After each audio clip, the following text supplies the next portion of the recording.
Praise the Lord. Hallelujah. Isang pinagpalang gabi ang aking bati sa pangalan ng Panginoong Kristo Jesus sa bawat isa na narito. Hallelujah. Muli ay gabi ng panalangin, gawain ng kabataan. Hallelujah. At sino ang naparito, hallelujah, upang magpasalamat sa ating Panginoon? Amen? May ginawa ba ang Diyos sa mga araw na nagdaan sa buhay ng bawat isa? Ang Diyos ba ay nanatiling tapat at mabuti, hallelujah, sa buhay ng bawat kabataang narito? Amen, hallelujah. Salamat sapagkat tunay, tapat siya at Diyos na mabuti. Dahil kung hindi, hallelujah, sa maraming mga pagkakataon na tayo nadapa, maraming pagkakataon na tayo, hallelujah, nang hina, at of course, maraming pagkakataon na nabigo natin siya, hallelujah, marahil pinabayaan tayo ng Diyos kung hindi siya tapat, hallelujah. Para salamat, ang Diyos na ating nakikilala ay tapat at mabuting Diyos, hallelujah. Kaya naman ang bawat sa ay akananyahan na tumayo, at ating pasimulan ang gawain ito, hallelujah, puno ng pasalamat, papuri sa ating Diyos, sapagkat ang Diyos ay karapat dapat na purihin. Hallelujah. Siya ang Diyos na lagi nating maaasahan sa oras ng mga sakuna. Siya ang Diyos na lagi nating maaasahan sa bagyo, hallelujah, ng ating mga buhay. Kaya naman, pasalamatan natin siya sa gabing ito, hallelujah, sapagkat siya ang Diyos na lagi nating maaasahan. Hallelujah. Awitin natin, awitin na nagsabing, glory to the Lamb. Hallelujah. Bayaan ng Diyos ay patuloy na maluwalhati sa gabing ito.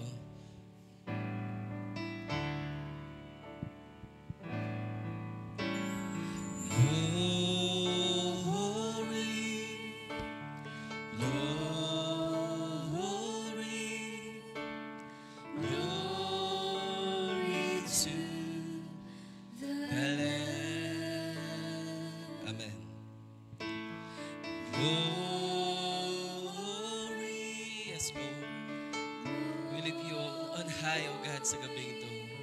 Minsan pa, glory, glory, hallelujah.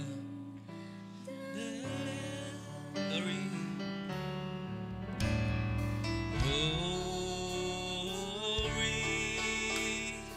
Glory. Glory to the Lamb. Yes, Lord. Sa iyo, God, ang aming hallelujah kalakasan. Sa iyo ang aming mga tinig, O Diyos, sapagkat ikaw ang dahilan kung bakit kami naririto, kung bakit kami may kalakasan, kung bakit, hallelujah, may pagtibok ang aming mga puso, ang aming mga buhay ay narito pa rin, Lord. And it's you, O God, hallelujah! It's glorious and worthy to be praised, the Lamb of God, the true.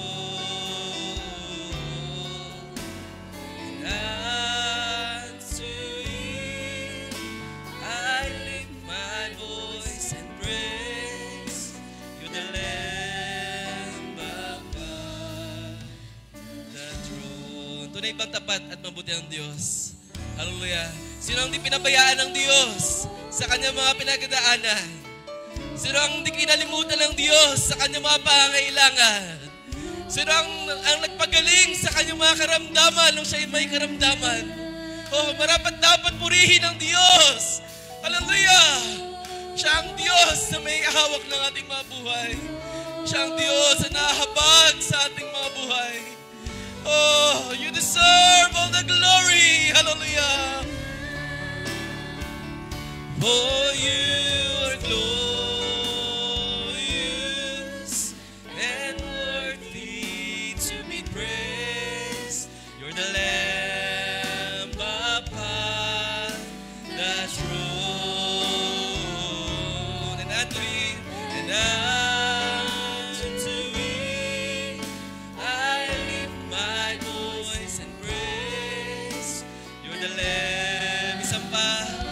sa ating mga puso, sa ating mga kaluluwa nagpapasalamat. For He is good, He is merciful God sa ating mga buhay. Siya ang Diyos na lagi nagtatayo. Siya ang Diyos na lagi nariyas sa ating mga pangailangan. Siya ang Diyos na nagpapatawad sa ating mga kasalanan. Oh, purihin ka, Panginoon. Hallelujah. We lift Pakita mo pa for the last time, church. Mga kabataan na nagpapuri sa Diyos. Oh, ibigay mo papuri sa Diyos. Hallelujah. Oh, yes. And worthy to be praised. You're the Lamb upon the throne. And unto you we lift our voices and praise. You're the Lamb upon the throne. You're the Lamb upon the throne. Hallelujah, hallelujah. O purihin ka, aming Diyos, na buhay, hallelujah. Sa Diyos namin, hallelujah, na tunay kailan may hindi nakalimot sa kanyang mga anak. Sa Diyos namin, hallelujah, na kailan may hindi pinabayaan, hallelujah, kami sa aming mga mabibigat na kalagayan. Sa Diyos na laging tumutugon sa aming mga dalangin. Sa Diyos na laging nariyan, nag-cheer up sa amin sa oras na kami may mga kalumbayan.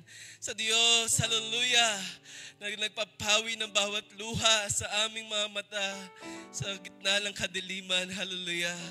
O tunay, o Diyos, tapat ka. Tunay, mabuti kang Diyos, hallelujah. Sa bawat panahon, O Lord, in any season, hallelujah, natili kang tapat at mabuting Diyos. So, Lord, sa gabing ito, tanggapin mo ang aming papuri. Tumanggap ka ng pasalamat sa bawat kabataang ito, God. Sapagkat kailan may, hallelujah, hindi namin naranasan na kami pabayaan ni kalimutan man ang aming Diyos sa langit. Hallelujah, minsan pa, aming banal na Diyos, mabuti at dakila sa lahat. Hallelujah. Pinupuri ka namin, O God, sa gabing ito. Lord, tanggapin mo ang pasalamat. Tanggapin mo ang pagsamba. Tanggapin mo ang pagparito ng bawat isa, O Lord. Hallelujah, na naglaan ng oras para sa iyo, O Diyos. Sapagkat, Lord, sa iyo rin naman ang aming mga kalakasan. Sa iyo rin naman, Lord, ang aming mga oras, ang aming mga buhay. O Lord, lahat ng ito'y hawak mo, O Diyos. At salamat, Panginoon, sapagkat patuloy kang nahabag sa aming mga buhay, sa kabila ng aming mga kapabayaan, sa kabila ng aming maraming mga pagkukulang, sa kabila ng mga aming mga katigasan kung minsan, O Lord, tunay ikaw ay natili pa rin mabuti, mabiyayang Diyos, hallelujah. Oh, salamat sapagkat tunay napakasagana ng iyong biyaya. Ito'y umaabot, hallelujah, sa luklukan mo, sa kataas-taasan, hallelujah. At tunay, hindi ito masusukat, nino pa man, hallelujah. Purihin ka sa gabing ito, Diyos. Salamat sa pagkakataong muli kami magkatipon-tipon sa iyong pangalan. Walang ibang dahilan kung bakit kami naparito, Lord. Walang ibang dahilan kung bakit kami, O Lord, naglaan ng oras sa gabing ito sa iyo, Diyos. Kundi para sa iyo lamang, O God. Narito kami, Lord, sa iyong pangalan. Narito kami, O Lord, sa iyong katwiran. Hallelujah. Narito kami sa iyong salita. Hallelujah. That's why, Lord, speak tonight, O God. At bayaan ang iyong nais. Bayaan ang iyong kalooban. Ang siyang patuloy muli naming matanggap sa gabing ito, Lord. Hindi ang aming kalooban, hindi ang aming karunungan. But your will, O God. Your will, hallelujah, ang siyang matayo, ang siyang mag-remain sa aming mga puso, O Diyos, upang, hallelujah, sa araw ng iyong pagparito, patuloy mo kayong mga supungan na may panampalataya, O God. O Diyos, salamat sa mga araw nagdaan. Salamat sa patuloy na pag-iingat sa amin sa mga panganib, sa mga karamdaman na ikaw nagpapagaling. O Lord, purihin ka. At sa pagkakataong to, O Diyos, hallelujah, malaya ka muling gumawa. Malaya ka muling kumilos sa aming mga puso, Lord. O God, sa namin, hallelujah, inalaan ang mga sandaling ito, Lord. Binubukas ang aming mga puso, hallelujah. Malaya kang kumilos. Malaya kang pumasok, O Lord, hallelujah. Give us a teachable heart na natuturuan, O Lord. Ibaba mo ang aming mga puso, hallelujah. Bigyan mo kami ng humble spirit, O Lord. So that kapag nariyan ang iyong mga pagtuturo, Nariyan ang iyong salita, ang iyong kalooban. O Lord, walang makaalpas sa ugat sa aming mga puso. Kundi ito, Lord, ay patuloy na tumanim at magkaroon ng bunga.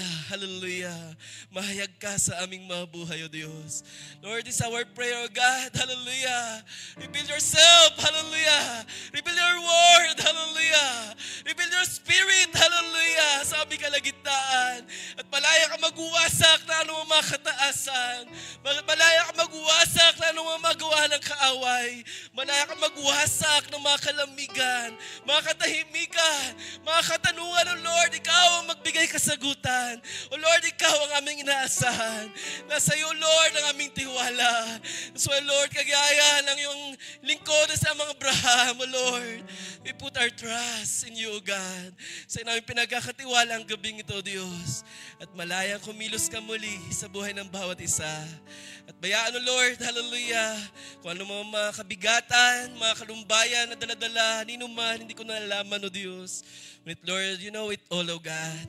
That's why, O God, bigyan mo sila ng kapahingahan. Bigyan mo ang kapahingahan ng bawat isa. Bigyan mo, Lord, ng kalakasan, ng karunungan, hallelujah, ng pagpapalang makalangit pa, O God, upang patuloy kaming umuwi, Lord, na may kalakasan at panibagong pag-asa sa iyong mga salita, O Diyos. Kung may mga kahinaan man, mga pagkukulang rin, O Diyos, na nakalipas, na magiging hadlang sa iyong pagkilos, Lord, sa mga sandaling ito, kami humingi ng tawad. Kami nagpapakumbaba, O Lord, hallelujah, humingi ng awa sa iyong luklukan ng habag at awa, O Diyos. Maawa ka, O God, patuloy ka pang kumilos muli, hallelujah. Magpatawad pa sa aming mga kasalanan. Maglinis pa sa bawat karumihan. Magpuno pa sa bawat kakulangan. Magsaayos pa ng aming mga buhay, ng aming mga lakad, O God. Pang aming mga buhay, hallelujah. Patuloy na mailagay sa disenyo kung saan mo kami, O Lord, nilaan ng pauna pa lamang, O Lord. May it be so, O God. Pangyarihin mo ito, O Diyos, ayon sa iyong kalooban. Ayon sa iyong biyaya, habag at awa. Lord, sa iyo mauwi ang lahat ng papuri at sa aming mga pag-awit, sa aming mga palakpak, sa aming mga dalangin, sa aming mga pakinig ng salita, O Diyos, ng iyong salita. Malaya kang kumilos, O God. Malaya kang gumawa, O God. Bless mo aming mahal na speaker, Brother Tim. Bayaan ang kanyang buhay yung gamitin sa iyong kapurihan, sa iyong kaluwalhatian, sa iyong kakatibay pa ng iyong mga kabataan. Bilang music team, ang technical team, hallelujah. Bilang yung lingkod, O God, ay walang magagawa, O Diyos. Patuloy lamang kaming umaasa sa kung anong nais mo, O God. Kung anong kaya mong gawin pa sa aming mga buhay. Kaya Lord, gumawa ka muli. Itong aming samot dalangin, O Diyos. Binabalik ang papuri at pasalamat lamang sa tanging pangalan ng aming Panginoong Kristo Jesus. Amen. Amen. Praise God. Ating palakpakan. Hallelujah. Ating Panginoon. Praise God. Hallelujah. Ang bawat isa ba'y nagagalak, hallelujah, na magpuri muli sa ating Panginoon. May ginawa ba ang Diyos sa buhay ng bawat isa? Ang Diyos ba ay lagi nating maasahan sa anumang panahon? Hallelujah. At kung yan ay subok na sa buhay mo, magpuri ka at magpasalamat. Hallelujah. For deserve ng Diyos, hallelujah, ang papuri, hallelujah, sa bawat araw. Awitin natin, hallelujah, I go to the rock of my salvation. Hallelujah. Sa anumang mga kagulumihanan, mga problema at pagsubok, salamat may salita tayo ng Diyos na natanggap na tayo tatakbo lamang sa ating Panginoon. Amen?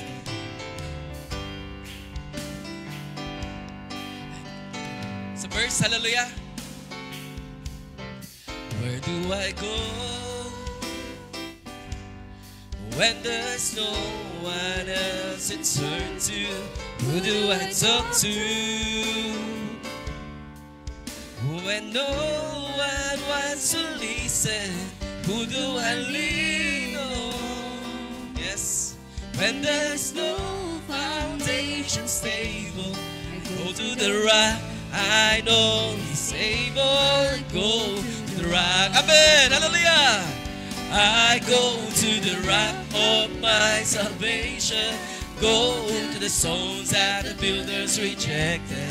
Run to the mountain and the mountain stands by me. The earth all around me sinking sand. On Christ the solid rock I stand. When I need a shelter, when I need a friend, I go to the rock. Where do I hide? When the storms, hallelujah. Salamat. Meron tayong mataguan, hallelujah. Sa presensya ng Panginoon, hallelujah. Amen. When the winds of sorrow threaten, refuge in the time of tribulation. Thank you, Lord. Hallelujah. We have a refuge. Hallelujah. Oh, salamat sa Panginoon. I go to the rock of my salvation. I go to the stones that the builders rejected. Run to the mountain and the mountain stands by me. The earth all around me sinking sand. On Christ that solid rock I stand. And I need a shelter when... Verse 1, hallelujah. Where do I go? Where do I go? When there's no one else to turn to, who do I talk to? When no one wants to listen, who do I lean on? When there's no foundation stable, I go to the rock. He's able. You are able. Hallelujah. Oh, glory. I go to the rock of my salvation. Go to the stone that the builders rejected. Run to the mountain, and the mountain stands by me. The earth all around me sinking sand. On Christ I solid rock I stand. Isa pa, hallelujah. I go to the rock of my salvation. Totoo ba yan, church? Totoo ba yan, mga kabataan? Wala tayong ibang tatakbuhan kundi ating Panginoon. Amen. The builders rejected. Run to the mountain. The mountain stands by me. The earth all around me is sinking sand. On Christ that solid rock I stand. When I need a shelter, when I need a bread, I go to the rock. When I need a shelter, when I need a shelter, when I need a bread, when I need a shelter, hallelujah. When I need a shelter, when I need a bread, I go to the rock. Hallelujah, hallelujah. Oh, praise God. Oh, salamat, Panginoon. Hallelujah. Sapagkat meron kang, hallelujah, salita mo, Diyos, na iyong binigay upang sa oras ng aming mga kabigatan, meron kaming matakbuhan. Meron kang pahingahan, hallelujah, sa presensya ng Panginoon. Salamat, hallelujah. Oh, nariyan ang Panginoon. Hallelujah. Meron siyang iniwan, hallelujah.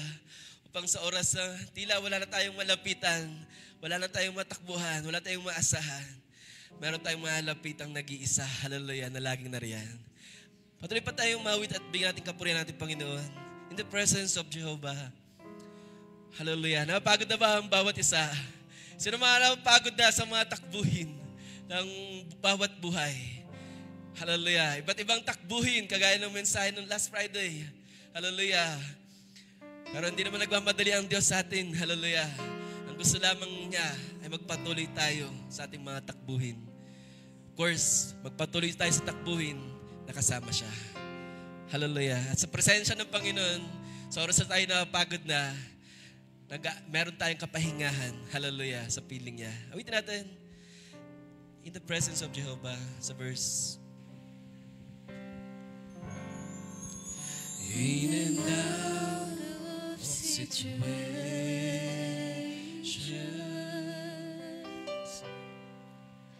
the tug of war at me.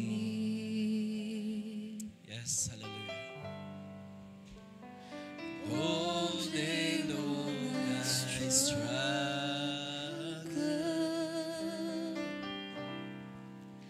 for the answers I need.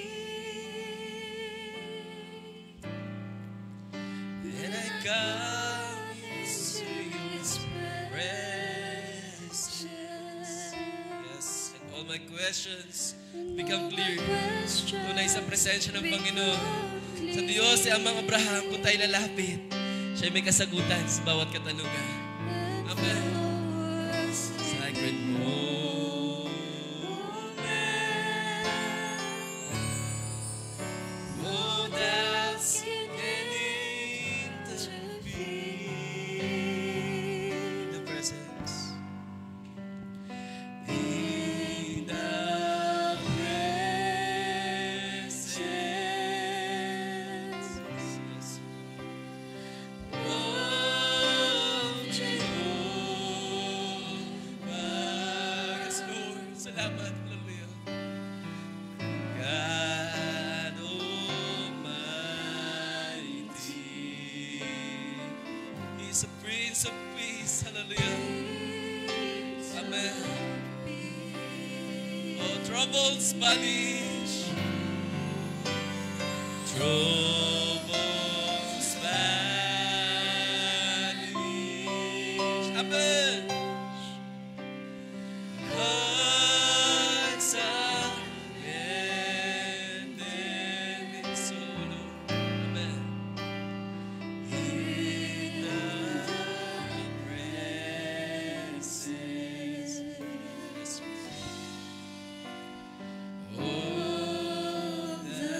Second verse, church. Mula sa ating mga puso na nagpapasalamat. Hallelujah sa ating Panginoon. Through His love, the Lord provided a place for us to rest. Oh, salamat sa pag-ibig ng Diyos. Glory. Hallelujah. Grace for us. Amen. Hallelujah. Thank you, Lord. In the hour of distress. Yes, hallelujah. Never any reason for you to give up in despair. Yes. Sapagkat ang Diyos, siya ay welcome lagi sa lahat na lumalapit sa Kanya. Amen. Just slip away and breathe His name. He will come and meet you there. Hallelujah. In the presence.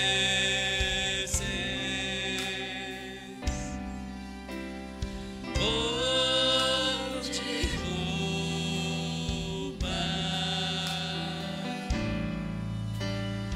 God Almighty. Yes, amen. Prince of Peace. Hallelujah. Troubles vanish. Amen. Hearts are mended. Thank you, Lord. In the presence. Hallelujah. Minsan pa, sorry pagkakataon mula sa ating mga puso, mga kabataan, tayo magpasalamat sapagkat may kapahingahan siyang patnubay. Hallelujah. In His presence, there's fullness of joy. There's power. There's healing. Hallelujah. Oh, purihin ka, oh Diyos. Salamat, Panginoon. God Almighty,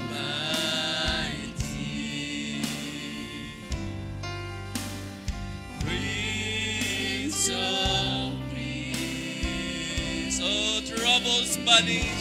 Patao ba yan, mga kabataan? Troubles vanish. Yes! Amen! Hearts are mended. In the presence. of the King. In the presence. In the presence. Thank you, Lord. Amen. Of the King. Amen. Amen. Palakpakan natin ating Diyos. Hallelujah. Oh, hallelujah. Salamat. Hallelujah. Tunay, mapapasalamat ka lang sa Diyos kapag naalala mo yung mga oras na mga gabi na umiyak ka, hallelujah, na tila walang ibang kasagutan. Pero salamat dahil ang Diyos ay lagi may kasagutan. Mga panahon, hallelujah, na nangangailangan ka at ngayon nare-recall mo na ang Diyos pala tumugon sa iyo noon at kaya niya pa rin tumugon sa iyo ngayon. Amen? Salamat sa kanyang mga gawa at sa kanyang mga pangako. Tayo dadako na sa pinakamahalagang parte ng ating gawain sa gabing to. Pakinig ng salita ng ating Diyos. Sino handa na, hallelujah, na muling magpaturo at magpaayos pa sa salita ng Diyos? Sino, handa ba ang bawat isa, mga kabataan? Hallelujah! Handa ba? Hallelujah! Tayo muling magpakorek sa ating Panginoon. Magpatuwid, magpapuno pa, hallelujah! Sa bawat kakulangan. Oh, let it be, Lord. This is our prayer, O God. Kung may mga prayer request tayo, ay malaking abot mamaya upang ating sama-samang ipanalangin sa ating closing prayer. Awitin natin, bago ko bigay sa ating speaker, Refiner's Fire. Hallelujah. Oh God, this is our prayer, this is our longing, oh God. Patuloy pang i-purify ang aming mga puso, Lord. Patuloy pang dalisayin, oh God. Hindi lamang namin i-confess, oh God. O Lord, dalangin namin, oh Diyos. Ito'y aming marangasan. Ito'y mahayag sa aming mga buhay, oh Lord. Hindi lamang namin i-quote, hallelujah, yung mga salita. Kundi ito'y mahayag sa aming mga buhay. Let it be, Lord.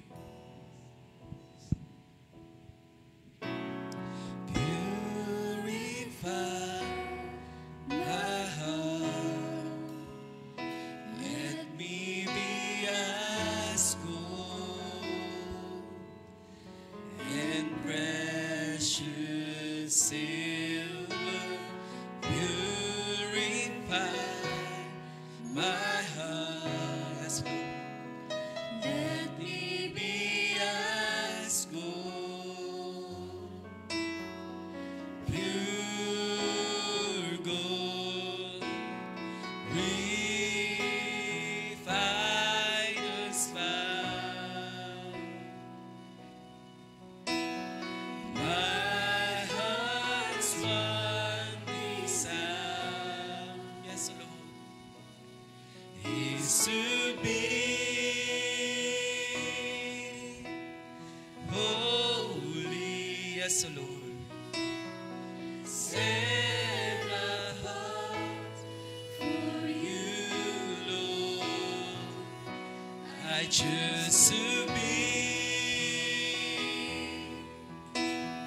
holy, yes, amen. Set apart for you, my master. Ready to do your will. Isa pa, purify my heart. As I call our beloved leader, bless you. My heart, cleanse me from within, and make me holy. Purify my heart, cleanse me from my sin. Deep within, Deep within. amen. Praise God. Refiner's fire. It is our desire, Lord. My heart's one desire, yes, is to be holy, set apart for you, Lord. I choose to be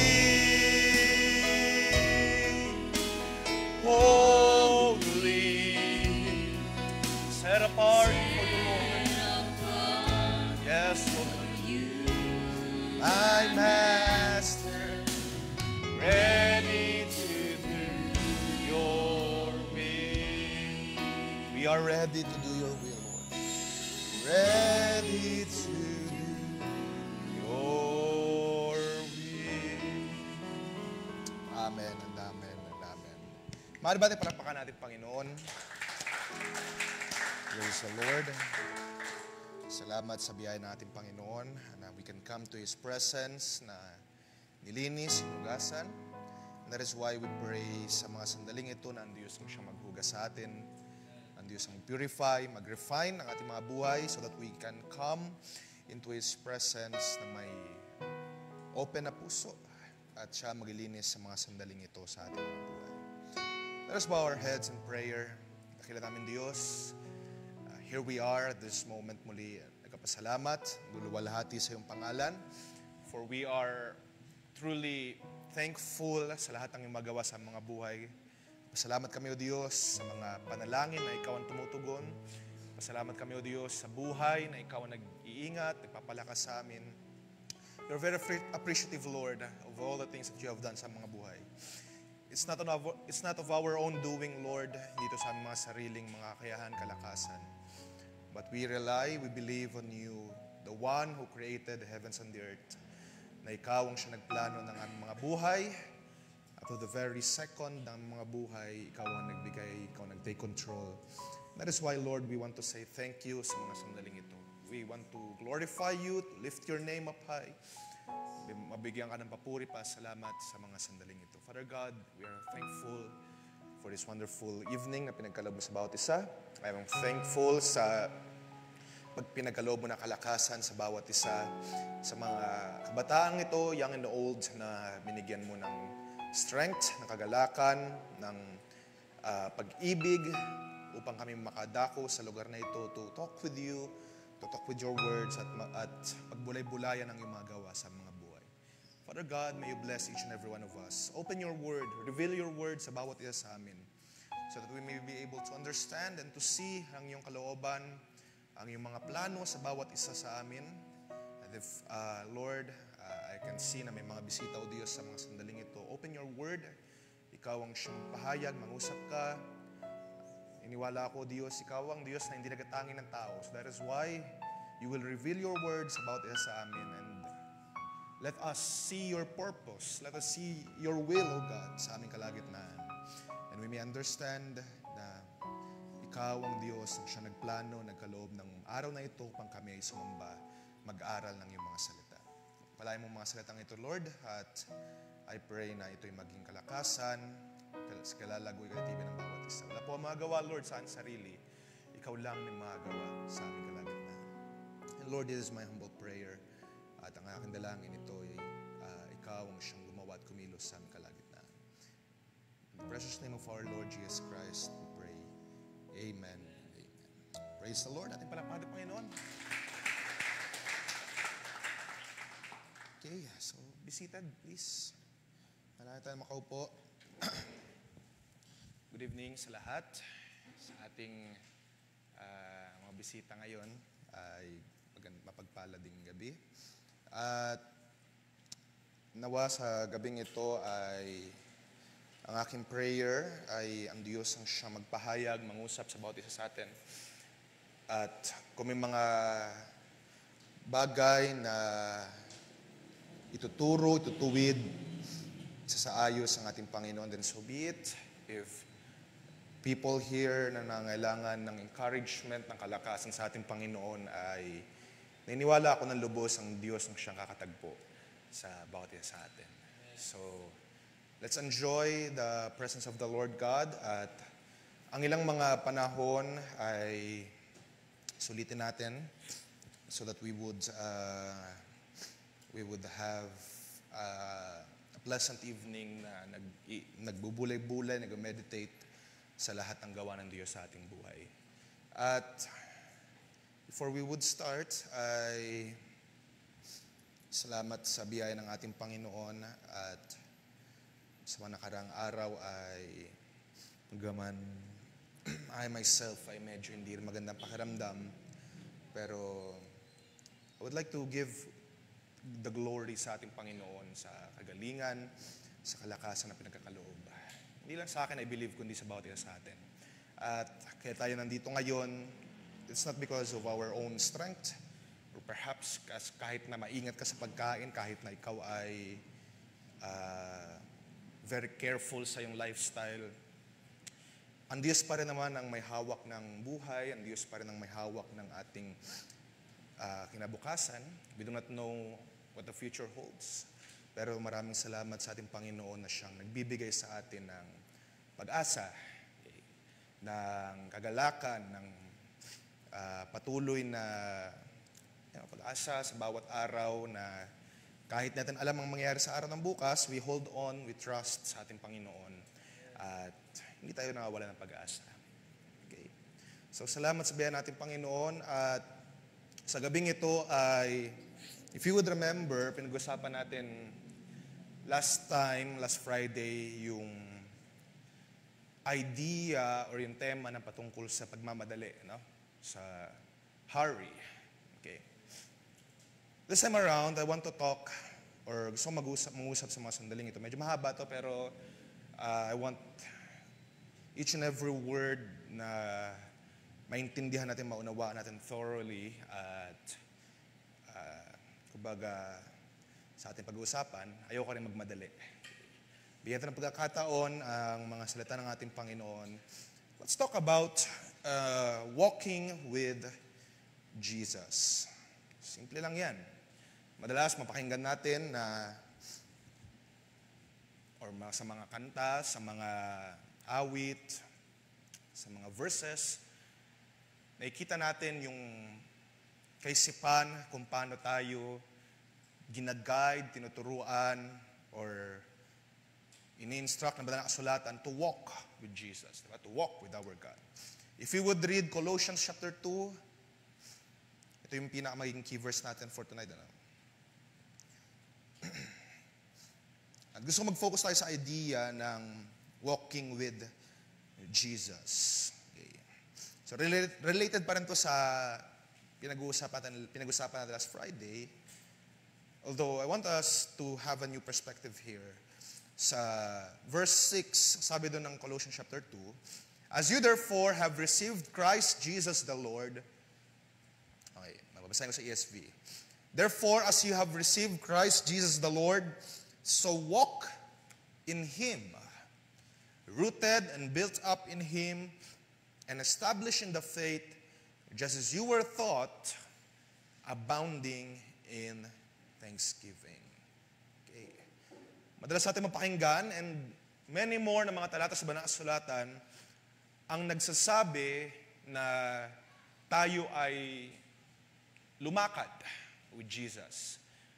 Isang account sa, I believe, Philippians, or rather Ephesians, nang sabi doon, to walk in the Spirit. Diba? Let us, if we say that we live in the Spirit, mamaya babasahin natin yan. If we say that we live in the Spirit, let us also walk in the Spirit. Another account says, we must walk in the light of His love. Diba? Walking in the light of God. Isang talata na gusto ko rin i-note nyo is Genesis chapter 5 verse 24, na kung paano si Enoch, ang kanyang buhay ay naging kalugod-lugod sa harapan ng ating Panginoon. The way yung Bible in-express or define ang buhay ni Enoch is that, ang sabi doon, Enoch walked with God. Maraming mga accounts sa Bible na nagpapakita ng paglakad kasama ni Kristo. On the topic ng hurry, naalala ninyo last Friday, na pinag-usapan natin kung paano ang mga tao ay ang kanilang mga buhay sa ating panahon ngayon ay nasa kalagayan na restless. Do you see yung mga tao yung mga, kapatid tayo rin, nalalagay tayo sa lifestyle na multitasking. Restless. Hindi mapakali na walang ginagawa. Ang mga tao ngayon ay ang kanilang kalagayan or ang kalagayan natin, mahirap na mag-focus. Hindi tayo makapag-focus for a few seconds sa ating ginagawa. After a while, after a couple of seconds, we had to check our phones. We had to check yung notifications. At kahit na tayo nag-work or sometimes sa nag-aaral, yung need para i-check yung mga nangyayari, what's happening sa social media ay very present. At yun yung nangyayari sa ating panahon. Diba? Sometimes sa mga tao, they are very restless. They want to do this while doing that. Gumagawa sila ng mga bagay na, or gumagawa tayo ng mga bagay na as much as we can multitask, gagawin natin para, sasabi natin, efficient, para mas marami kang magawa sa loob ng isang oras. Diba? Sa isang araw, we are doing a lot of things. At naubuhay tayo sa mundo na kung saan ang concept or ang idea is that kapag mas mabilis ang isang bagay, ito'y mas maganda. Diba? Sino sa inyo nang gusto ng mabilis na internet? Ayaw nyo naman siguro ng mabagal na internet. Diba? Mabilis na pagkain. Pag nagutom ka, meron ka ng pagkain, or ilan sa atin nagpapadeliver at ayaw mo na mabagal yung delivery, gusto mo mabilis, instant, right away. Gusto natin na marami ma-accomplish ng mga bagay. That is why, sabi ko nga, nalalagay tayo dun sa idea ng pagmamadali para maka-accomplish tayo ng maraming mga bagay as fast as possible, as soon as possible, as many as possible. Diba? Ang mga tao ngayon ay gusto nila na mabilis ang lahat, instant. Lahat ng mga bagay, kaya para ma-achieve nila itong mga mabibilis na bagay, no? Para gusto nila ma-achieve agad, or either gusto nila ma-achieve itong mga bagay na mabilisan, or lahat ng kanilang mga ginagawa ay mabibilis. Talagang, they want to speed up as much as possible. They want to do many things. That is why sila ay nagmamadali. Sa panahon natin ngayon, uso yung maraming mga trabaho.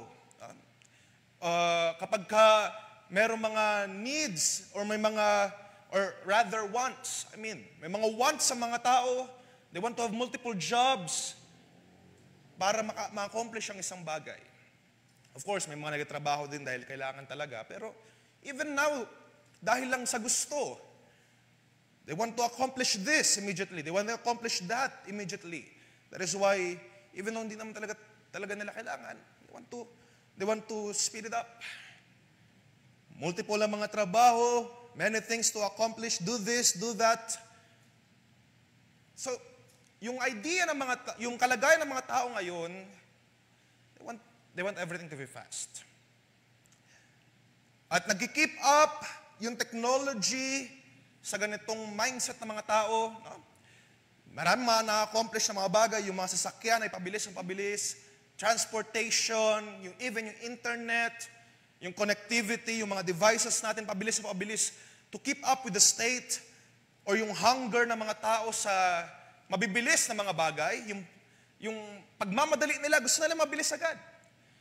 Imagine, way back, siguro 10 years ago, tama ba? 10 years or 15 years ago, yung internet, sa mga familiar, di ba, in terms of Mbps, Gbps, usually ang average ng mabilis na internet ay naglalaro sa 800, 900 MB, minsan 1 Gbps.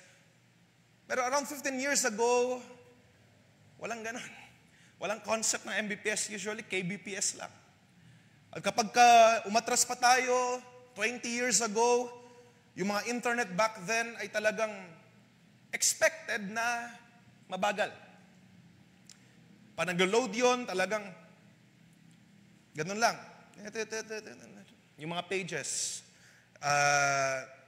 I get to experience yung ganung kalagayan ng internet, na pagka-type mo ng page, talagang mabagal pa, staggered.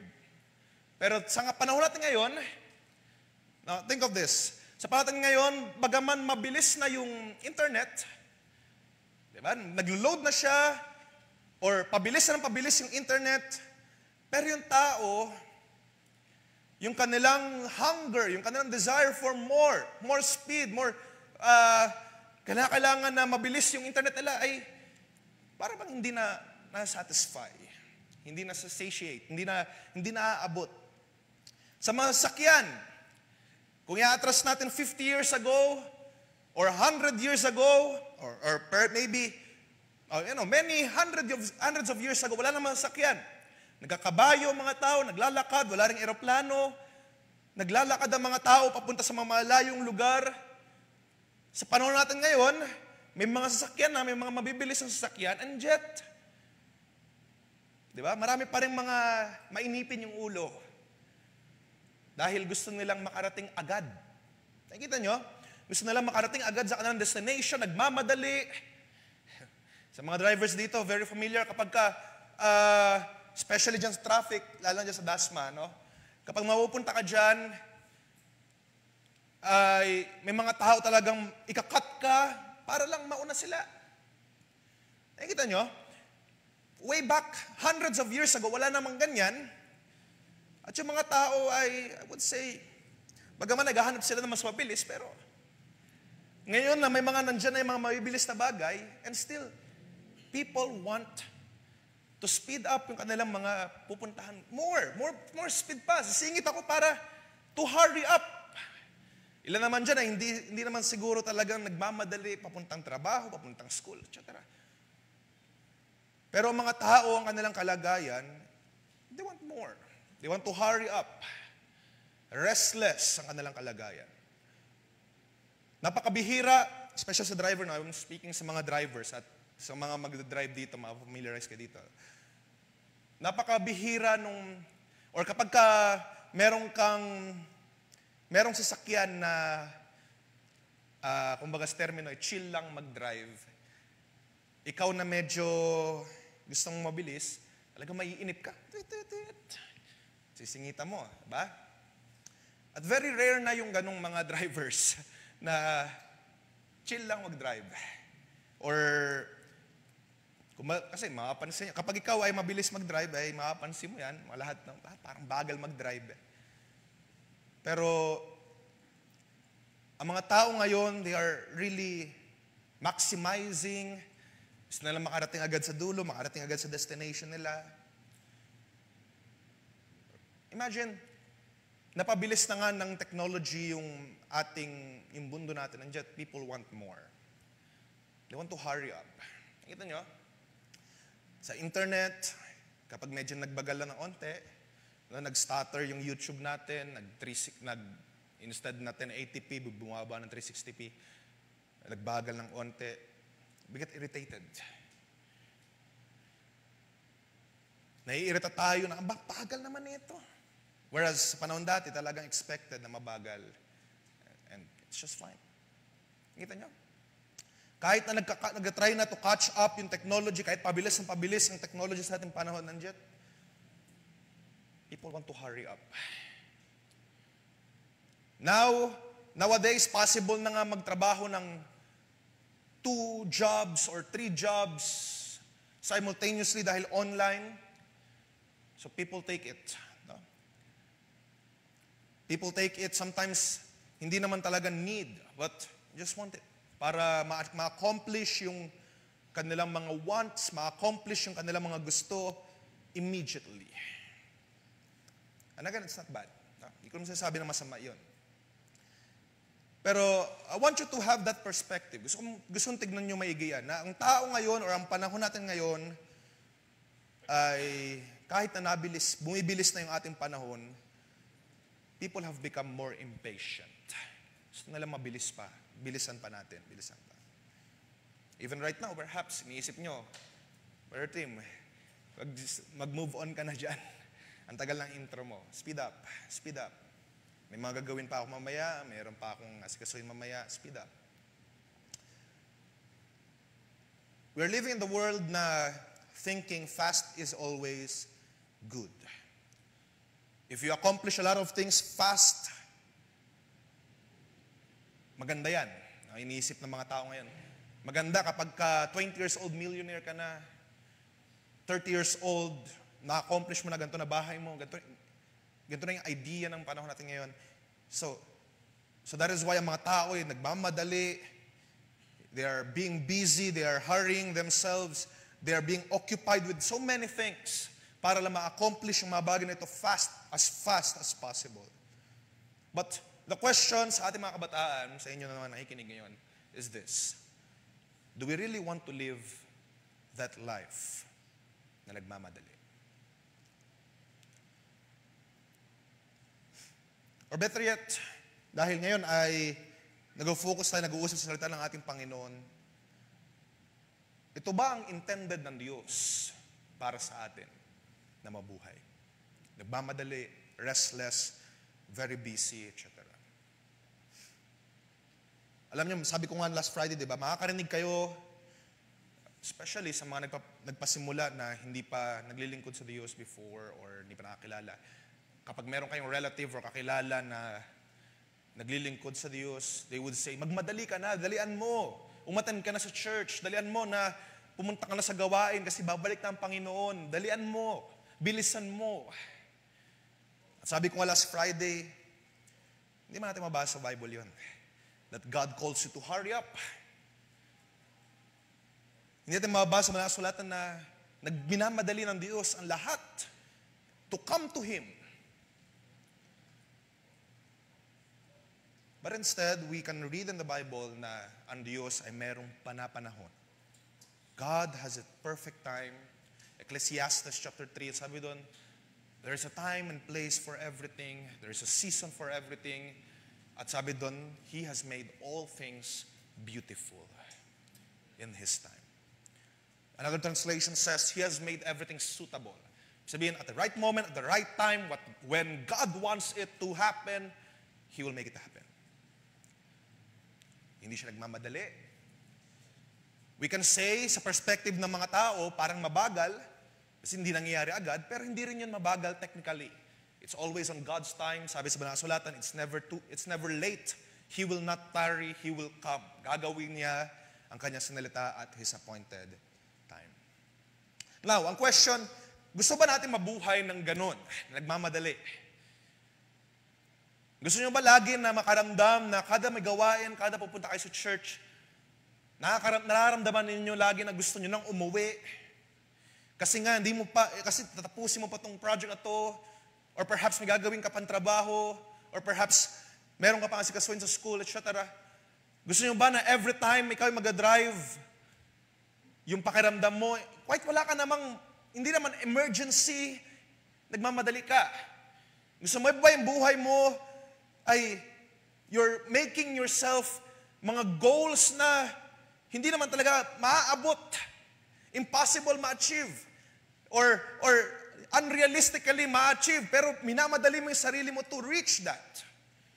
Or sa mga spiritual na mga bagay, gusto mo ba, kabataan, na ang buhay mo ay restless, hindi mapakali, wanting to do this, wanting to do that.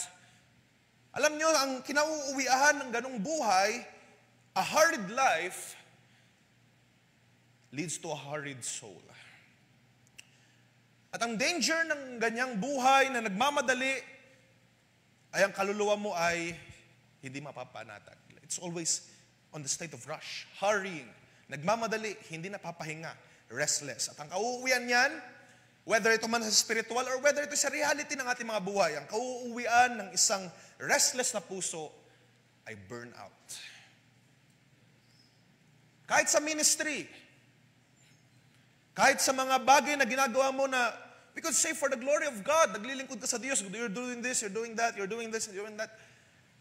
If you do not make time to meditate for your own self, at puro ka lang trabaho dito para sa Diyos, it's fine, it's good. Pero if you will be very busy about so many things, katulad ng sa panahon ni Jesus, nung kasama niya si Martha at si Maria, sabi nga ni Jesus, hindi naman masama yung ginagawa ni Martha na nagkukook, nagluluto, very busy about so many things. And yet, what Jesus has said there is that Mary has chosen the better part.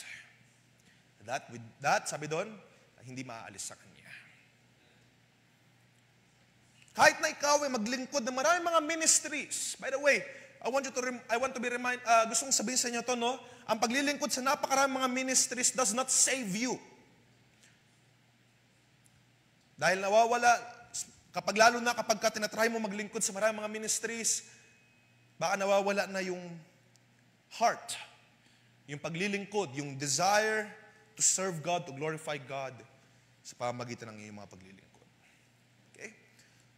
So, even though naglilingkod ka sa maraming mga ministries, you are constantly busy, nakakalimutan mo na ikaw, yung mismo yung buhay mo, na ikaw ay mag-spend time sa Diyos, slow down, at mag-meditate. Ang mga dangers ng isang buhay na nagmamadali, ang biro nga dyan, kapag ikaw ay nagmamadali, yung buhay mo, bibilis din. You're living constantly on the edge. Nagmamadali ka, darating yung panahon, makikita mo na lang yung sarili mo, patapos na yung buhay mo.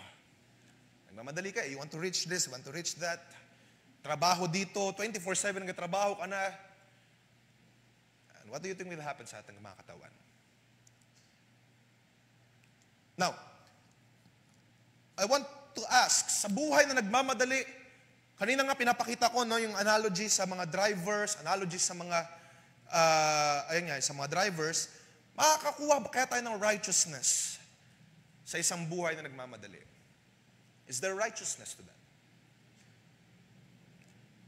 No. Imagine, pag nagmamadali ka, what you will get is unexplainable na galit. Ang bagal mo! Unexplainable na stress, na worries, either sa iyong sarili or sa mga iba na wala namang ginagawa sa iyo. And yet, you're on a constant stress. Kapag ikaw ay impatient, dahil nga gusto mong maset agad, hurriedly in order yung buong buhay mo, anong idudulot niyan sa relationship mo sa family mo? Diba? Naiinis ka about so many things. Masyado kang gusto mong maayos agad, hurried life. What will be your relationship sa iyong family? At what will be its benefit sa kaluwalhatian sa Diyos? Wala. Is there joy? Pag ikaw ay nabubuhay na nagmamadali, wala. Sabi ko nga, there is no satisfaction. Kahit na mag-catch up, bumilis yung lahat ng mga bagay sa mundo, ganun pa rin. Ang tao ay constantly maghahanap pa rin ng mas mabilis. Now, is there peace on a hurried life? Lalong wala. Kasi, sabi ko nga, ang hurried life, restless ang kanyang puso, walang kapayapaan, they want to reach everything immediately. Pinapakita ko lang sa inyo itong definition ng hurried life. No? Dahil ito isang kalagayan na I would say is a dangerous way of living. So ito isang delikadong bagay. At ilang mga books na nabasa ko, no, I will encourage you to read these books as well. Pero isang book na nabasa ko, sabi doon, isang buhay na hurried life ay actually, it's not pro-Christ, but anti-Christ way of living. Biniro lang naman niya. Pero being in a state of hurry, there is no righteousness, there is no joy, and there is no peace there. At kung mabalik tayo sa ating pinag-uusapan, the Bible says that we should walk with God. Hindi sinabi doon na we should run with God or we should hurry up with God. But the Bible says we should walk with Him. Gusto kong kunin yung definition natin ng paglalakad. Ilan sa inyo siguro naglalakad na mabilis.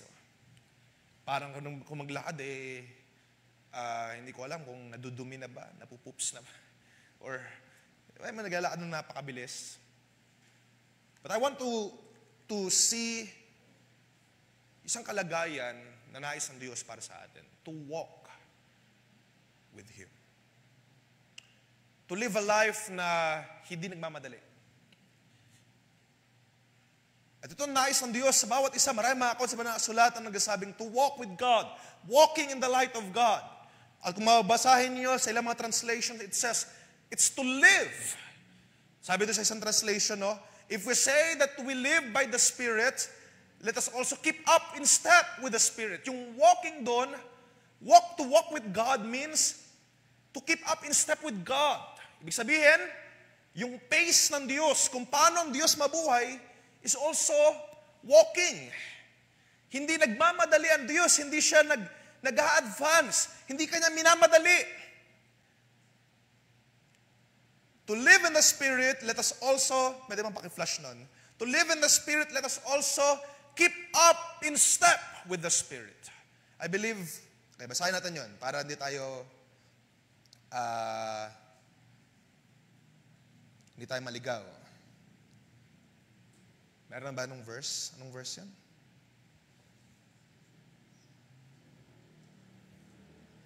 Okay, Galatians chapter 5, verse 25. If we say, sa verse 16 muna, sabi doon, I say, walk by the Spirit, and you will not gratify the desires of the flesh. Kung ilalak ko sa verse 25, if we live by the Spirit, let us also keep in step with the Spirit. Another account, or another translation, it says, to walk in the Spirit. So, ibig sabihin ng paglakad, to keep up in step with God, sundan mo ang Diyos, sabayan mo ang Diyos, it means that God does not hurry up. Hindi nagmamadali ang Diyos, hindi siya mas mabilis. God wants you to keep up in step. Sabayan mo siya, to walk with Him, to live with Him. At God, He's walking just fine, normally, dandahan. Hindi siya nagmamadali. At gusto ko ipakita sa mga sandaling ito that God is not walking very fast. He's not walking fast. He has His own pace. At hindi ito nagmamadali. So God wants also na ang buhay mo ay gayon din. Huwag tayo magmadali. Relax lang. Be at peace. Isang account sa Psalms 46 verse 10. Sabi doon, be still and know that He is God. Instead of living a life na restless, nagmamadali, nagwo-worry, marami agad gustong i-accomplish, how about relax? Slow down. God wants you to walk, to keep in step with Him. Nais ng Diyos na ikaw ay kasabay niya na lumakad. God wants you to walk with Him. Bagaman mababasa natin with another great author sa Hebrews, sabi doon, we have this race that was set before us. Ang karerang ito ay nilagay sa atin. It does not mean na kinakailangan magpaunahan. Magmadali tayo. Kinakailangan ma-reach mo na ikaw ay nasa ministries by the age of this, by the age of that. That is not the case. Hindi karera ang buhay na ito. Hindi tayo minamadali ng Diyos na abutin agad ang mga bagay. Now, if we are talking sa mga material things, hindi naman karera ang buhay na ito, di ba? Hindi tayo dapat nagmamadali to reach this goal. Ganito, ang goal ko, 20 years old, may bahay. 30 years old, may ganitong buhay. That is not the goal. And God doesn't want you to live that way as well. Walk with Him. Slow down. Be still and know that He is God. Dahil sa ating pagiging still, doon natin mas nakikita na ang Diyos ay may magagawa. Sa ating pagmamadali, we are thinking of ways, how can we do this? How can we solve this? Sa panahon ng Exodus, Moses, dinala mo ba kami dito para mamatay? If you would read Exodus 18, di ba? They are in a constant panic. Nagmamadali sila, gusto nila makalabas ng Egypt. At nung sila na corner between the Red Sea at ng mga Egyptians, ang kanilang mga isipan, ang kanilang mga puso ay restless. Moses, what will you do? Moses, ganito ganyan. Ilan siguro ay ready na mag-surrender. Ilan siguro ay nag-aamba na rin lumangoy. I could imagine na gano'n ang kanilang kalagayan. Umiiyak. Diba? Nag-iisip ng plano, ganito ganyan gagawin natin. Pero ang sabi doon ng Diyos kay Moses, ang sabi doon, ba't kayo umiiyak? Speak. Moses, itong gagawin mo, raise up your staff. Be still, manatili ka dyan. Raise up your staff. At gagawa ko ng himala at that very moment. Hindi late ang Diyos. Hindi siya delayed. He is always on time at His perfect time. Kung sa paningin ng tao, late. Kung sa paningin ng tao, delayed. Diba? Remember the story sa John chapter 11? Let's read that para for the sake ng bawat isa if we have not remembered. So John chapter 11, we have the story na sabi doon, certain man was ill, Lazarus of Bethany. So si Lazarus na kasama niya ang kanyang kapatid na si Martha. Okay, let's skip sa verse 3. Sabi doon, so the sisters sent to him saying, Lord, he whom you love is ill. But when Jesus heard it, he said, the illness does not lead to death. It is for the glory of God, so that the Son of God may be glorified through it. Si Jesus, nakita na niya. Ito yung purpose, ito yung plano, ito yung mangyayari. It is for the glory of God. Now, the way we would expect it bilang tao, dahil si Jesus, siguro iniibig niya itong si Lazarus na to, at alam ng mga tao na kaya magpagaling ni Jesus ng karamdaman, in-expect nila si Jesus right away pupunta kay Lazarus. But what happened is that si Jesus bumalik siya si Jesus nagstay pa siya ng 2 days doon sa kanyang lugar na tinitirhan at that time. And after 2 days, or after 3 days, pumunta sila ng Judea.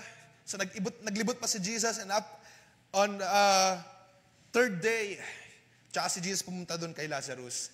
At nung pagdating nila, wala na, patay na si Lazarus. Nung una lang may karamdaman, at nung pagdating, patay na. And if we would think lamang sa atin, parang hindi naman efficient yung pagpunta mo, Jesus, late ka. You're late. At dahil ikaw ay late, namatay na si Lazarus. Pero dahil nakikita na ni Jesus ang purpose na this is to glorify God, this is what would happen, alam na ni Jesus ang lahat. So that is why, nung si Lazarus, nakita ni Jesus na namatay, nakalagay na doon sa tomb, nangyari ang himala ng Diyos. Siya ay binangon muli mula sa kamatayan. Now, Jesus can heal him, kaya naman niyang pagalingin agad si Lazarus. Bakit niya inantay pa mamatay? Okay. And simply because, sabi ko nga sa Ecclesiastes chapter 3, there's a time and there's a season for everything. It may seem late, it may seem delayed sa atin. Pero the purpose na sinabi ni Jesus sa verse 4 ay nangyari. It does not lead to death. Dahil siya ay nabuhay muli. And of course, after a while, namatay ulit yung si Lazarus, diba? Nabuhay siya ulit, pero after many years, siguro namatay ulit siya. Pero the purpose still stands. Nangyari na naluwalhati ang Diyos sa pamagitan ng ginawa ni Jesus Christ. You see, it may seem na delayed, it may seem na late sa mga tao. Even kay Martha na nagtampo, nagalit, umiyak sa harapan ni Jesus na kung nandito ka lang sana mas maaga, napagaling mo pa siya. Pero it may seem late. Pero Jesus is not hurrying. He is not also slow. He's always on time. Sabi sa Banal na Kasulatan, pag pumarito siya, He will come, He will not delay. Gusto kong iwan sa inyo sa gabing ito, yung phrase lang na yon, yung kaisipan na we must walk with God. Iniisip kasi natin ang buhay Kristiyano ay kinakailangan ma-accomplish this, ma-accomplish that. Perhaps iniisip nyo na kinakailangan magawa mo to, magawa mo yan. Gawin mo yung ministry mo, mag-focus ka sa ministry mo. Of course, maganda yan. Pero living a life of a Christian does not mean always na ikaw ay you are doing ministry work or you're doing this, you're doing that. Mating kalimutan yung pinakamahalagang or yung keyword doon is to live. Be present. Mabuhay ka, nakasama mo si Kristo. Slow down. At kinakailangan mag-meditate, kinakailangan mong mabuhay. Be present, no? Be aware, living the life na kasama mo si Kristo. That is what God wants. To walk with Him. Hindi natin need magmadali, hindi natin need mag-hurry up. Instead of hurrying, instead of living a life na papunta sa burnout, instead of the busyness ng ating mga buhay, be still. At makikita natin na sa lahat ng mga bagay, ng mga worries, mga pag-aalala natin, iniisip natin na bakit hindi pa nangyayari itong bagay na ito, bakit hindi pa nangyayari ang ganyan. Instead of worrying of those things, tinuturuan tayo magtiwala sa Kanya dahil ang Kanyang timing is perfect. Be still and know that He is God. I want us to read Matthew chapter 11. Dito tayo iikot for a couple of minutes.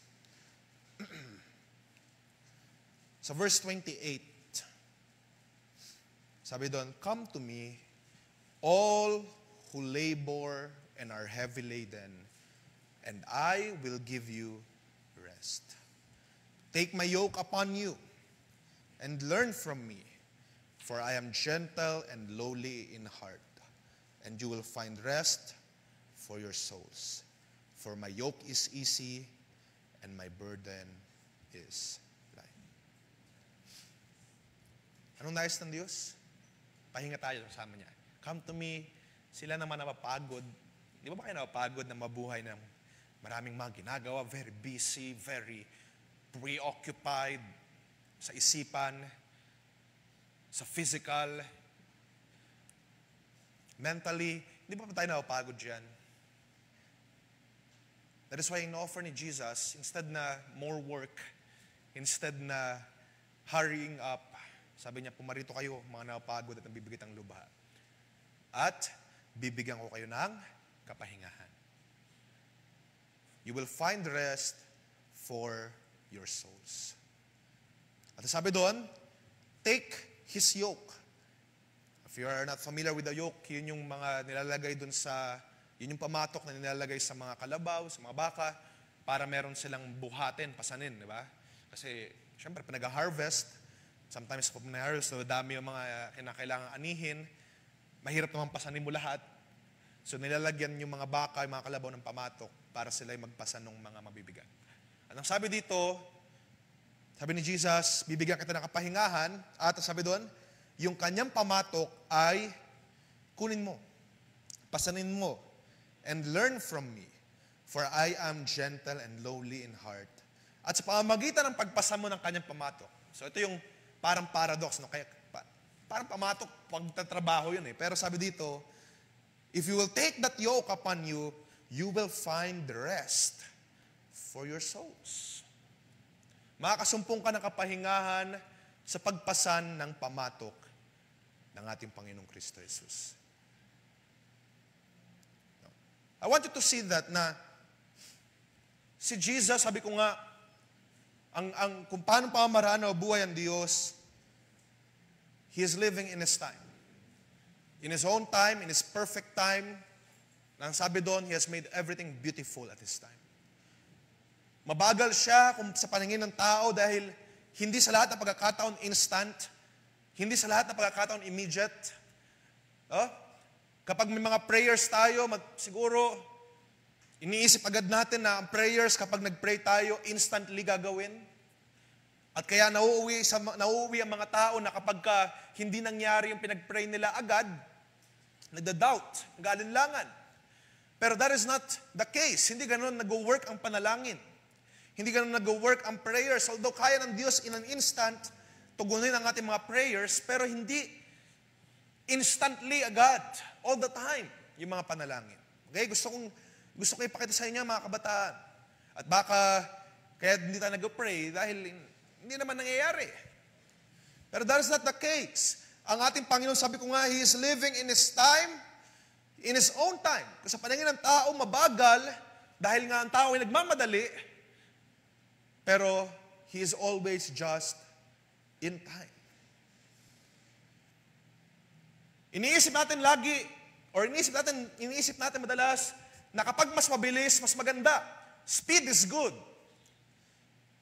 We must do things faster. Pero si Jesus, nung siya ay naubuhay sa lupa, He is living slowly. Kung sa paningin natin, sa perspective ng tao. He just walked. Si Jesus, nung nabuhay siya dito sa lupa, He is just walking. At yun yung nais niya para sa bawat isa sa atin. To walk with Him. Not to run with Him. Dahil ang kanyang pamumuhay dito sa lupa, He is just walking. And God wants you to walk with Him. Kaya ang sabi dito ni Jesus, take my yoke upon me. Sabihin doon, live a life na katulad ko. Learn from me. Huwag kayo magmadali. Kung paano ako nabuhay sa lupa, as I am walking, alam nyo dahil sa kanya paglalakad, maraming mga accounts sa Bible na actually hindi ko nata na-take note, pero sa kanyang paglalakad, sa kanyang pagmamasid-masid, doon niya nakikita yung mga pangangailangan ng mga tao. Doon sa kanyang paglalakad, nakikita niya yung mga bulag na nangangailangan, nakikita niya yung mga may karamdaman. Sa kanyang paglalakad-lakad, doon niya na-witness yung mga tao na nangangailangan. At kung mababasa ninyo ang buhay ni Jesus, walang account doon na nagmamadali siya pupunta doon sa isang lugar, or wala kang mababasa na nagkabayo, papunta doon sa next destination niya. He is walking with His disciples. At sa pamamagitan ng paglalakad na yun, doon nakakapagturo si Jesus ng kanyang mga salita. Sa pamamagitan ng paglalakad na yun, doon nabibuild yung mga disciples niya, mga tagasunod niya. Doon sila natututo ng higit. At gusto rin ng ating Panginoong Kristo Jesus na ganun din ang ating gawin. Take His yoke. Live according to the life na nais ng ating Panginoong Kristo Jesus na ginawa niya sa lupang ito. Learn from Him. Walk with Jesus. Ang sabi doon sa isang, gusto kong magbasa ng isang quote, It is a good book na pwede niyong basahin. Ang sabi doon, or yung book is called 3 Mile an Hour God. Kasi the reason why this book is titled that, kasi ang mga tao, usually they are walking at a pace na 3 miles in an hour. At ang Diyos is just walking. Hindi siya nagmamadali, hindi siya mabagal. He's just walking at nais niya na ikaw ay sumama, kasama niya na maglakad nun. So, this book is titled 3 Mile an Hour God ng isang Japanese na theologian, Kosuke Koyama. Sabi doon, love has its speed. It is a different kind of speed from the technological speed to which we are accustomed. It goes on in the depth of life at 3 miles per hour. It is the speed we walk, and therefore the speed the love of God walks. Alam niyo, sabi doon, yung pag-ibig ay meron tong sariling speed. Hindi ito nagmamadali. At kung sa paningin ng tao, ito'y parang mabagal. It's just walking. And because ang pag-ibig, sabi doon, or ang Diyos ay pag-ibig, He is walking also at the same speed as we walk. Kung paano tayo naglalakad, ganun din ang Diyos wants you to walk spiritually, wants you to walk in this life. Just walk. Hindi nagmamadali, hindi restless, sapagkat ang speed ng pag-ibig ng Diyos, it is just walking. Alam nyo, ang pag-ibig itself, hindi to nagmamadali. Love itself, it does not hurry up. Sabi pa nga na ilang mga accounts, ang pag-ibig ay, or hindi ka makaka-express fully ng pag-ibig kung ikaw nagmamadali. That is why, kaya nga ang first commandment doon sa 1 Corinthians chapter 13, sabi doon, love is, what? Ang first, ano doon? Love is patient. Di ba? Love is patient. It does not want things to speed up. It takes time. Ang pag-ibig takes time. It is slow. That is why, ang pag-ibig ay patient. Even si Jesus, nais niya na ikaw ay pahinga. Di ba, in-instruct niya sa bayang Israel ang Sabat for people to take rest. For people na hindi sobrang ibuhos ang kanilang lakas sa maraming mga bagay na kabisihan sa lupang ito.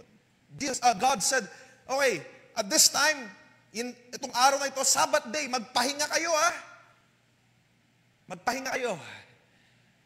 Pero mga tao ay ayaw na magpahinga, no? For some reason. Maraming mga issues sa bayang Israel na even at the time na inutos ng Diyos na magpahinga sila, pumulot lang sila ng mana. Nagtrabaho. Imagine, pahinga na yun. Pero mga tao, they're very restless. God wants you, relaxing. God wants you not to live a life puro madali, na puro running, nakapagod yan. And He wants you to walk with Him, to abide in Him, to be still with Him, to be present. In this life na we are tempted so much na magmadali, there's a voice na nagsasabi na, walk with me. Take my yoke, learn from me. Itong aking buhay, I'm just walking. At ito nais ko para sa inyo. Natin na kailangan magmadali. Don't let ng distractions or ang mga busyness sa mundong ito ay makaget over sa atin. I want to do things, all things, all the time. Learn from Him. Take His yoke.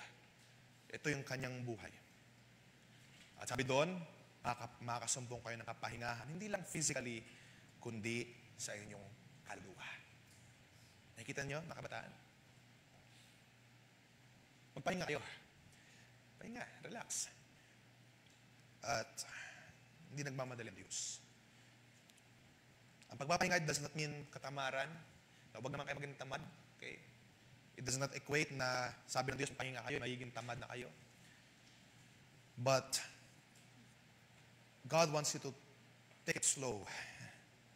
Learn from Him. And live like the way that Jesus lived. Sabi sa John 15 verse 4, couple of verses na naman tapos tayo. Sabi doon, abide in me and I in you. Manahan tayo sa ating Panginoong Kristo Jesus. Let's stay, abide. Whatsoever things ang mangyari sa paligid, just abide in Him. Relax, stay, be still. At sabi doon, as the branch cannot bear fruit by itself unless it abides in the vine, neither can you unless you abide in me. Another account I would like to read, 1 John chapter 2, verse 6. Sabi doon, whoever says he abides in Him ought to walk in the same way which He walked. Nakikita nyo? If we want to abide in Him, to stay with God, let us live. Let us walk with Him. Walk. Dandahan lang. Hindi tayo ba madali? Sabi ko nga, mga prayers ay hindi nangyayari all the time immediately. So continue to pray. Continue to trust God. Continue to pray. Continue to trust in Him na meron siyang gagawin on your prayers. Dahil ang perfect time, ang nilaan ng Diyos na panahon for your prayers, gagawin niya at His perfect time. It may come soon, it may come many years from now, but who knows? As long as you keep trusting God, sabi doon sa Banal na Kasulatan, hindi ka niya ipapahiya.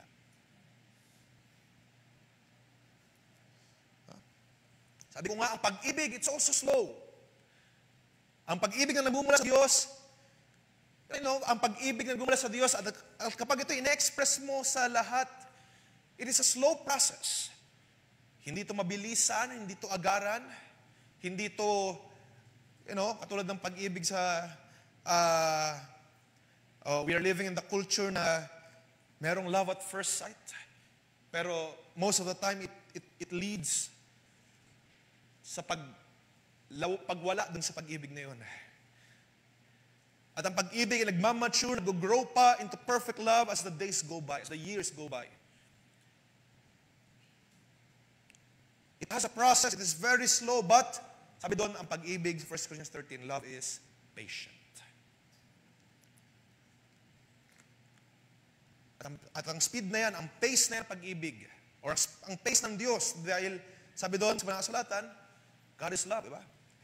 Ang pace ng Diyos, nais niya na ikaw ay lumakad din sa ganung pace. We do not need to hurry, mga kabataan. We do not need na magmadali. Let us walk according sa nais ng Diyos na pace para sa atin. Instead of running, walk with Him. Instead of being busy about so many things, Jesus wants you to stay with Him. Rest. Ito yung ino-offer ng ating Panginoon. Instead of very busy ang mind mo, ang isipan mo sa maraming mga bagay, come to me, and I will give you rest. Sa pamamagitan ng pagiging still natin, ng pagiging payapa, especially sa mga ministry workers, I want to talk with you for a moment. Marami kayong mga ministries na perhaps may mga iniisip ka mga bagay na improvements, may mga iniisip ka na gusto mong gawin for the ministry. You are preparing way too much para sa ministry, and that is good. That is fine. Pero do not forget na ang pinakamahalaga para sa Diyos ay ikaw mismo.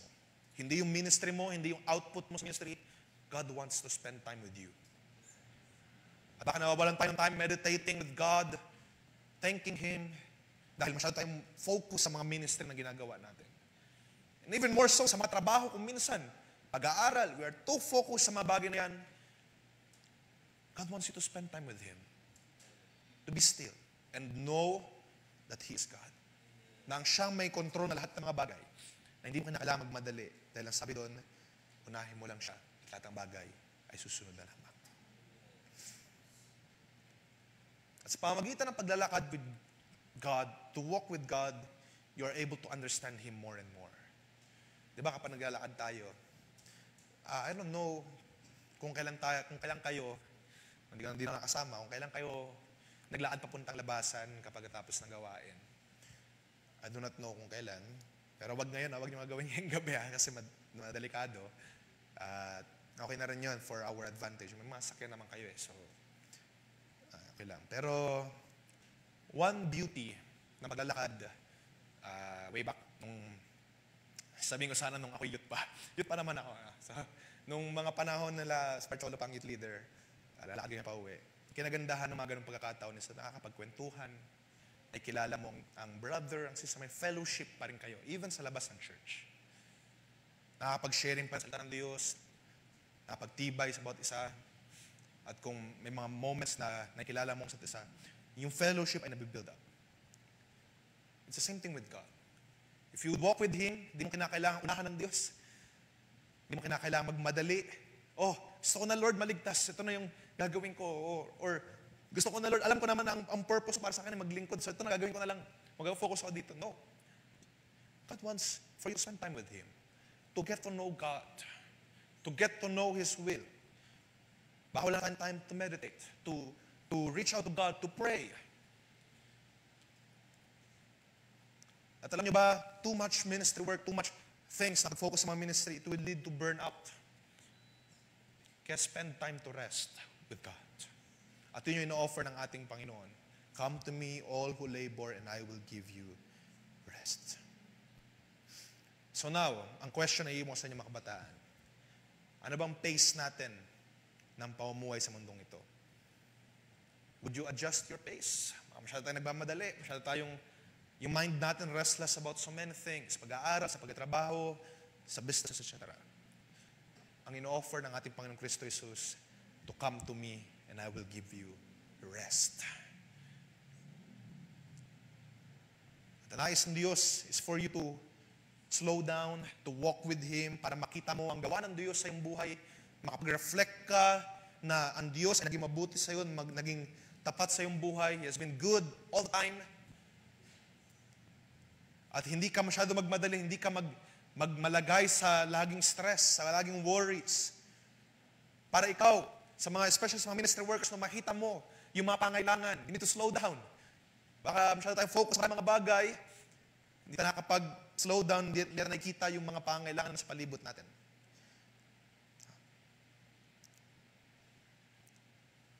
Go for a walk with God.